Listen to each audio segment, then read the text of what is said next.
কোরবানির ঈদের বাজার করে আনলাম বস্তাত করি। রোজার ঈদের সময় মানুষে কত সুন্দর সুন্দর শপিং করে, শপিং ব্যাগ করি আইলে দামি দামি শপিং ব্যাগ, দামি দামি শপিং। আর কোরবানির ঈদের মার্কেট হচ্ছে বস্তাত করি। কে কে আর মতন এভাবে বস্তাত করি মার্কেট করেন অবশ্যই কমেন্টে কইবেন। আজকে কি কি মশলা হাতে আনলাম সেগুলাই আপনাদের একটু শেয়ার করতে আসি।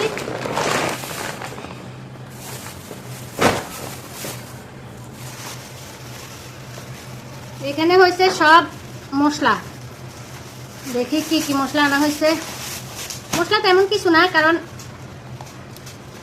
মশলাগুলা আগেই আনা হয়েছে। আর এখানে হয়েছে সব বাদাম। এটা কি কি বাদাম দিচ্ছে এখানে?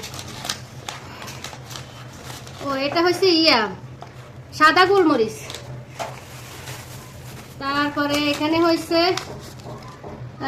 এটা কি জয়ত্রী। তারপরে হয়েছে এই যে দেখেন, এটা হয়েছে কালো গোলমরিচ। তারপরে এই তো দেখেন আরো কি আনলাম। ও এটা হয়েছে পোস্তদানা, পোস্তদানা।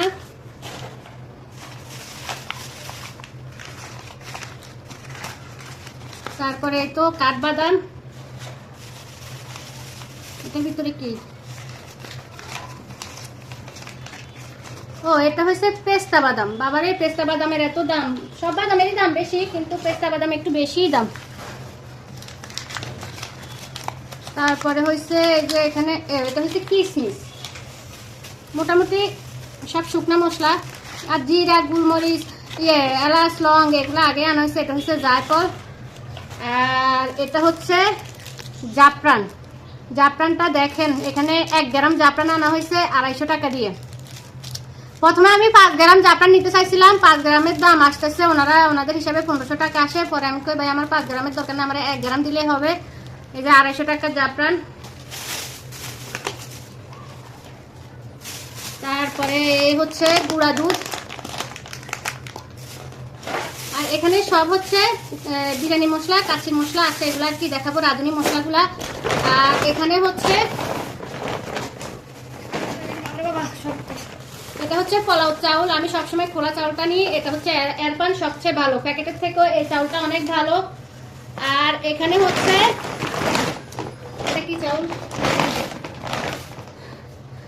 এটা হচ্ছে বাসমতি চাউল। আর এটাও আমি এভাবে আনছি, আজকে 10 কেজি আনছি।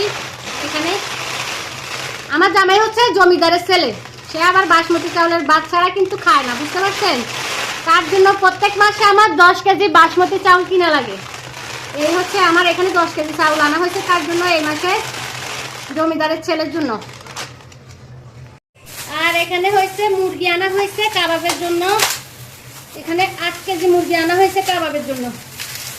এই যে সব হচ্ছে ব্রয়লার মুরগি। আর সবগুলা দিয়েই কিন্তু কাবাব তৈরি করা হবে, সবগুলা দিয়ে এখানে কাবাব তৈরি করা হবে। এখানে 8 কেজি মুরগি আছে।